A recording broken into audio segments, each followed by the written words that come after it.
Olá, sou Bárbara Perfetti, vice-presidente do Supera, e estou aqui com Carla Giacomin, médica geriatra e membro do Comitê de Cuidados de Longa Duração da OMS.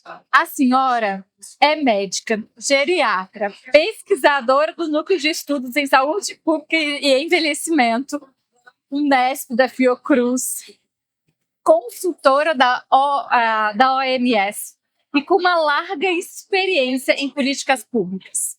Diante disso tudo, desse respaldo enorme que a senhora tem, quais são os desafios que o Brasil enfrentará em relação aos cuidados da pessoa idosa? Eu acho que é muito importante a sua pergunta, Bárbara, porque o Brasil ele já enfrenta dificuldades no cuidado à população idosa. Nós temos hoje 16% da população idosa e nós temos praticamente 100 mil pessoas só em São Paulo que não recebem os cuidados devidos. Se a gente trouxer isso para o Brasil, nós estamos falando de 7% da população idosa, nós estamos falando de 2 milhões e 100 mil pessoas que não estão recebendo os cuidados de longa duração de que precisam. Então, faltam equipamentos, falta formação dos profissionais, falta interesse dos profissionais em cursarem cursos de geriatria, de gerontologia. Isso ainda é uma novidade. E eu posso adiantar para você que essa novidade ela já está acontecendo há mais de 20, 30 anos. Só que a população brasileira, e você viu isso quando saiu os resultados do censo, as pessoas falaram assim: nossa, o Brasil já tem mais de 30 milhões de idosos, mas em 2050 serão 68 milhões. Quer dizer, é como se os 30 milhões de hoje ainda não existissem. Eu estou sempre esperando o próximo censo, a próxima novidade demográfica, né? Então, a gente precisa muito que organizações sejam criadas, que a população se mobilize. Por exemplo, durante a pandemia, nós fizemos um movimento social de fortalecimento das instituições de longa permanência. Hoje, nós criamos uma organização também da sociedade civil chamada Cuidadosa, que visa mudar essa relação que a gente tem com o cuidado. Porque como você sabe, você dá esse exemplo na sua vida pessoal, o cuidado com a velhice não começa aos 60. O cuidado com o seu processo de envelhecimento ele tem que acontecer desde o pré-natal, né? Mas a gente finge que não é com a gente finge que não vai envelhecer, a gente não se percebe envelhecendo. Então tem toda uma transformação cultural que precisa acontecer, tanto no âmbito das pessoas, quanto no âmbito das famílias, quanto no âmbito do Estado brasileiro.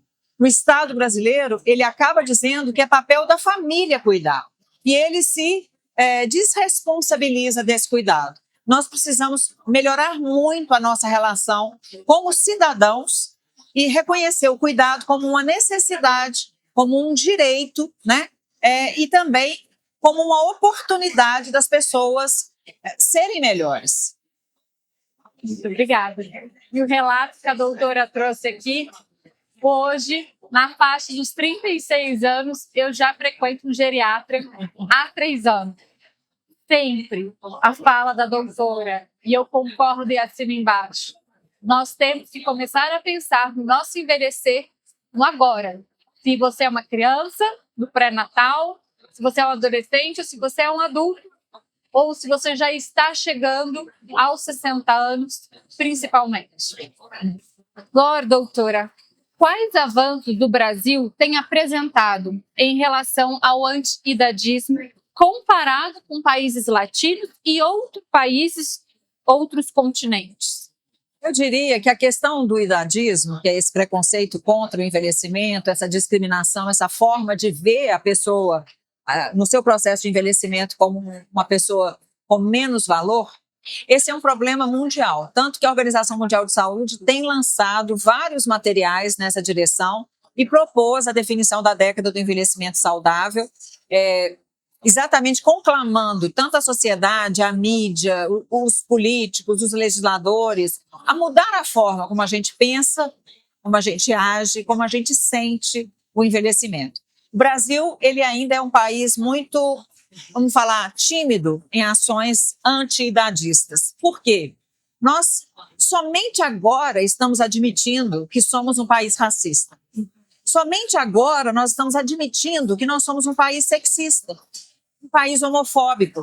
Então, a questão do idadismo, ela é tão negada da mesma forma que o envelhecimento. Então, as pessoas ainda não se deram conta disso. Na América Latina, nós temos países como a Argentina, como o Peru, como a Colômbia, como o Chile. A sociedade, como cidadãos, eles são mais organizados, né? Então, isso pode até ser mais notado. Enquanto nós somos tanto tempo oprimidos que nós assimilamos uma condição de subserviência que nos acompanha a vida inteira. O cidadão brasileiro, ele não luta por direito, ele luta assim, mas pelo menos, se eu puder isso, né? Ele tem o direito inteiro, mas ele só quer o pelo menos. Por quê? Porque nós não damos conta de perceber a nossa vida como cidadania. Os velhos de hoje foram os adultos da ditadura. Então, eles foram proibidos de se relacionar, de manifestar politicamente, de expressar desejos. Por outro lado, são os que fizeram a revolução sexual. Mas eu diria que, para um país que se pretende ser anti-idadista, a primeira coisa é admitir que estamos envelhecendo. Nós, como país, não somos mais um país jovem. Nós já somos um país envelhecido.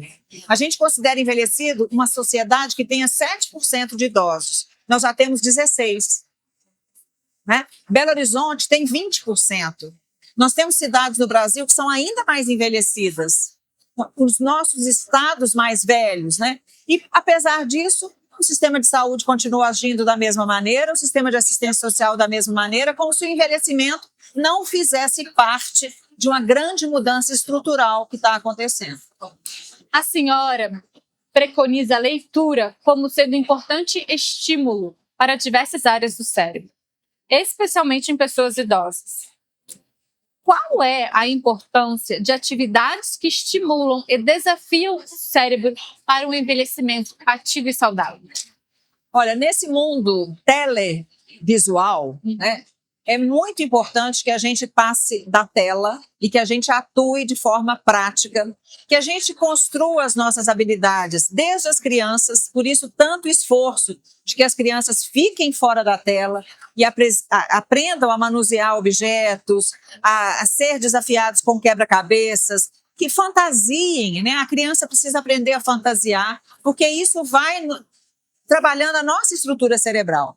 E quando a gente fica mais velho, quando a gente insiste para que a leitura seja uma atividade estimulada, por quê? Porque quando eu leio, eu sou obrigada a estimular várias áreas do meu cérebro para criar aquele contexto, aquele personagem, aquela emoção. Enquanto que eu vejo um filme, está tudo pronto, eu não tenho que pensar nada. A partir daquele momento, aquele personagem eu só vou enxergar com aquele ator. Quando a gente fala de desafios intelectuais e de desafios, né, de toda a ordem, é porque a gente precisa ser testado, mas não só testado, estimulado a responder várias situações hipotéticas ou problemáticas, né? E para nós isso é muito importante, porque o nosso cérebro novamente vai ser obrigado a refletir, a construir soluções. Não adianta a gente utilizar de um só mecanismo. Muitas pessoas chegam no consultório e falam assim: mas eu faço palavras cruzadas, eu já faço tudo que precisa. Não, mas eu faço caça-palavras, não é o bastante, né? Mas eu não gosto de matemática. Mas eu só sei trabalhar com números, eu nunca trabalhei com outro tipo de linguagem. Então, por isso é tão importante, porque o nosso cérebro ele é plástico, ele consegue aprender, ele consegue se moldar, ele consegue se modificar, desde que haja estímulo, e um estímulo coordenado, um estímulo dirigido àquilo que mais te interessa. Então, também não é uma fórmula única para todo mundo. Reconhecer as individualidades, né? E reconhecer também os limites, que eu acho que é um momento, no envelhecer, a gente tem que lidar com os nossos limites, com os limites da outra pessoa, e isso também tem que estar dentro do nosso plano de cuidados, mesmo quando se trata de estimulação cognitiva, como é o caso do Supera. Obrigada. Eu que agradeço. Agora, deixa eu fazer uma pergunta. Faz diferença ou não ler livro ou ler num dispositivo digital? Olha, eu acho que assim, ler é o problema, é a necessidade. Tá. Né?